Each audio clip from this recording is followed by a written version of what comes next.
About to inherit $20,000. What should I do? Let's check this out. Like the title states, I'm about to inherit $20,000 and wondering how to best utilize it. I have a good job right now that I'm happy with and renting currently with $10,000 in credit card debt and $26,000 in car loan, no student loans. My plan before I knew about this was to work on paying the credit card debt down this year, which I think I can do for the most part and just stick to the car payments as usual. No real issues there. I was thinking about just putting all of it into one of those online 4% savings accounts and forgetting about it until it's time for my girlfriend and I to buy a house in the next couple of years, and again, just work on my credit card and car debt like normal. Any better suggestions out there from people who are better at this than I am would be greatly appreciated. So I'm going to answer this as if I was in this position. So if I was this person and I inherited 20K, what I would do is just wipe out the credit card debt immediately, which would massively increase the cash flow that's coming in because getting that car loan down would be far easier now because the minimum on the credit card would be horrendous. Now, that would leave you 10K out of the 20,000, right? Now, what I would do with that is that I would pull back some money for like my 1 month of like an emergency fund. But it's not really like an emergency fund. It's just like an emergency fund, like a starter emergency fund. But I want it to like cover my like at least 1 month of like expenses just so that I don't have to go back into credit card debt, right? So let's just say that it's like 3 grand for like this example, right? Which would leave actually, let's say 4 grand. Let's say 1 month of expenses, 4 grand, right? So that would leave us with 6 grand out of the 20. What I would do with that is put that down onto the car loan, which leaves the car loan at 20,000. But now you only have that $20,000 of a car loan. You do not have that credit card debt, meaning the cash flow that you freed up that was originally going to that credit card debt is now going straight to the car loan, which is also a cheaper debt now. So it's a lot easier and it's going to be way quicker for you to pay down that car and then save up enough money for a down payment on a home. Now, the thing that really bothers me about this, right, is this, right? This section. So, forgetting about it until it's time for my girlfriend and I to buy a house in the next couple years. Like, don't buy a home with someone you are not married to. Period. End of story. You open yourself up to so many legal issues if something were to happen, right? If your partner passes away, now you're co-owner of a home with their sibling or something. Like it's such a massive headache. Don't do this. If like here's the thing.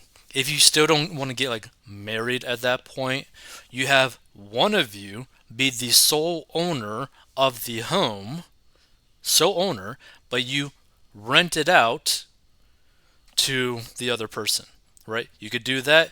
It's a lot better. I just don't like the idea of people like combining finances to like this extent when you're not married, right? Like you're playing house, but you don't really got the house, right? Like you're not like actually like married. You're not really actually a couple, legally speaking.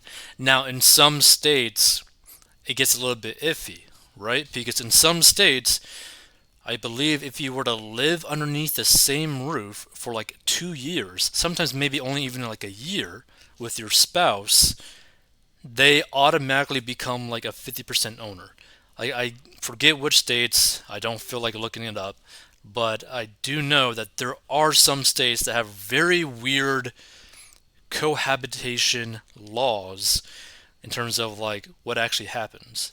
Because I also remember listening to a conversation that someone had on a podcast where this young lady was like the breadwinner of the relationship between her and her boyfriend, and basically she got completely screwed because she bought a condo, but due to the cohabitation laws of her state, that her boyfriend that was basically abusive and also was not making any money at all and was, I think, also like an addict of some sort, was co-owner, like became like 50% owner of the actual property.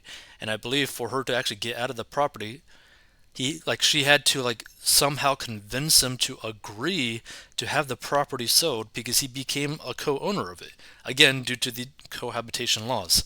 So you just got to be very careful with this. Look at like the laws within your state when it comes to this whole sort of thing about ownership and whatnot.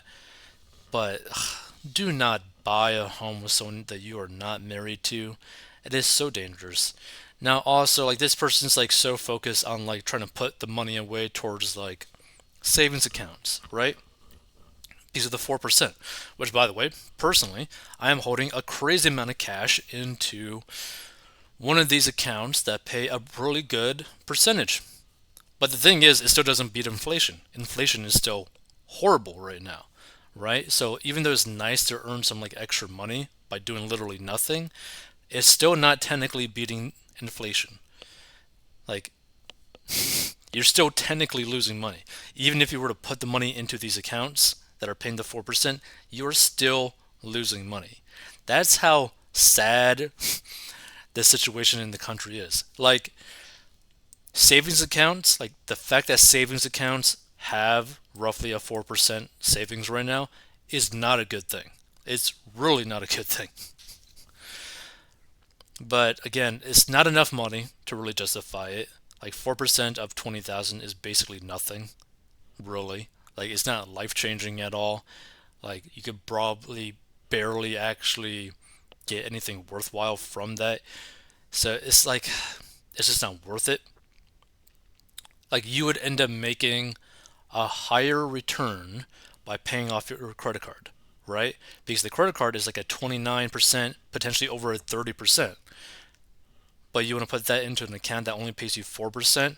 You see how that doesn't really make sense because like even with the 4%, you're basically still like 20%, 26%, 25% the opposite direction. Like it literally doesn't make sense, right? And even if they only had the car debts typically nowadays have been about like at least for the past couple of years because it's like a 3 year old car I think is probably like a 12% car loan. So even then, it still wouldn't be that good. Like this isn't like a situation which I still don't like this, but like not too long ago, you were able to potentially get approved for like a 1 to 2% car loan. It was rare, but I've seen it before where people were actually able to get that low of a percentage for their car loan. Nowadays, nah, not even close to that. So 4% literally doesn't mean anything.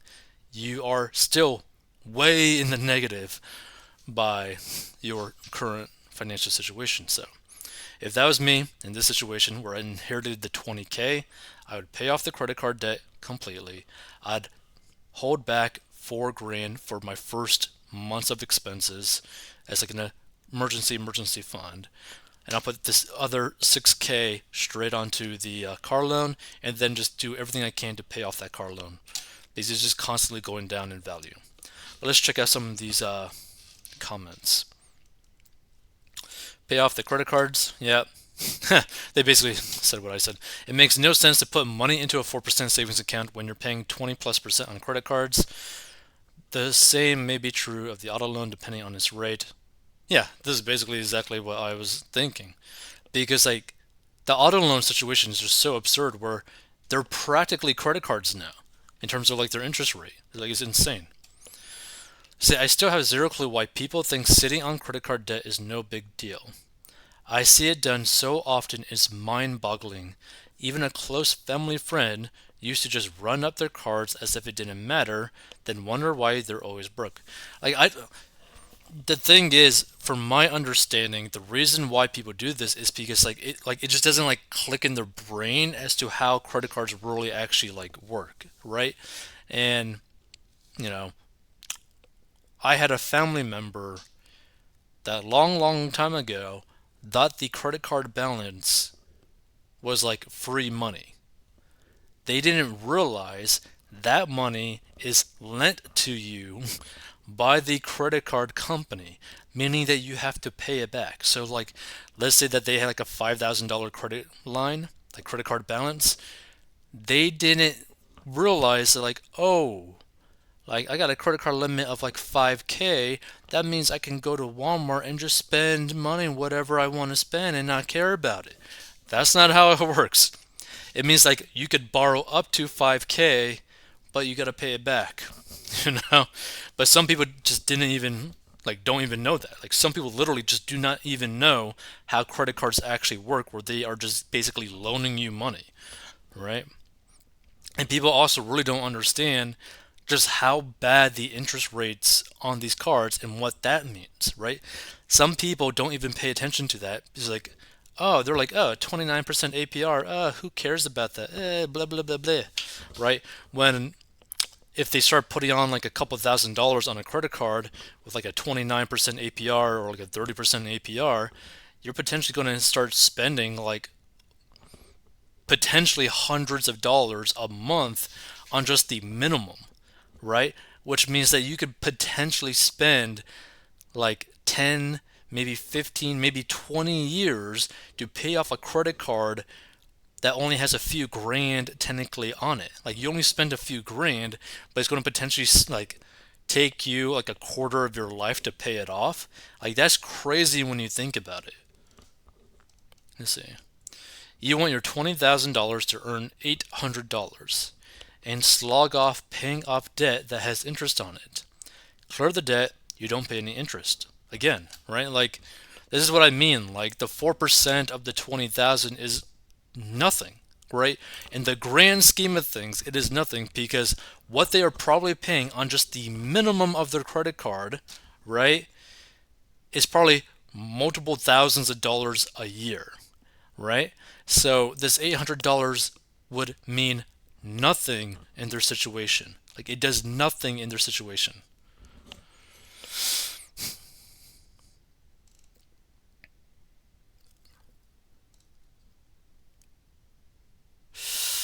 Oh Lord. Apparently there's a different post with a guy who has a 24% auto loan.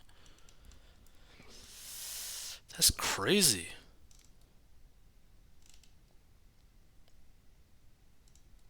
Credit card debt equals bad. Agreed. Pay your credit card to zero every month. A week before the statement date, you're going to develop bad habits if you spend with the card on stuff you can't pay to zero every month. Consider this a bailout. Yeah, this is basically a semi bailout, half bailout for this individual. But the problem that I see with this is that say that the person does what I would do. What is to stop them from just spending the money back on their credit card, right? Like this is my biggest issue when it comes to like credit card spending and people who carry debt on their credit cards. If you're someone who carries any amount of credit card debt at all to where you have minimum payments that you have to pay on it, you need to basically just never use a credit card ever again in your life because you are always going to eventually go back to that habit of spending money on your credit card and not completely paying it off, right?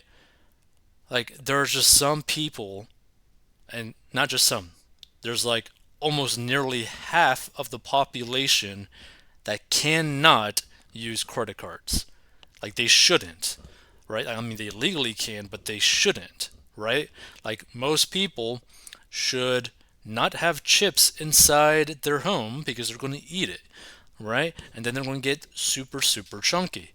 Like, there are just some people that can't do that. For example, I can't have chips inside wherever I'm living at because I'm just going to eat the whole darn bag of chips, right? So I literally just can't have chips. So you just got to be honest with yourself. Like, this is a bad situation. Like, again, this is This is why credit cards like bother me so much when I see people carry debt. It's like you're just purposely like doing bad stuff to yourself. By the way, if you want to learn how to get out of debt, go to 40 and buy.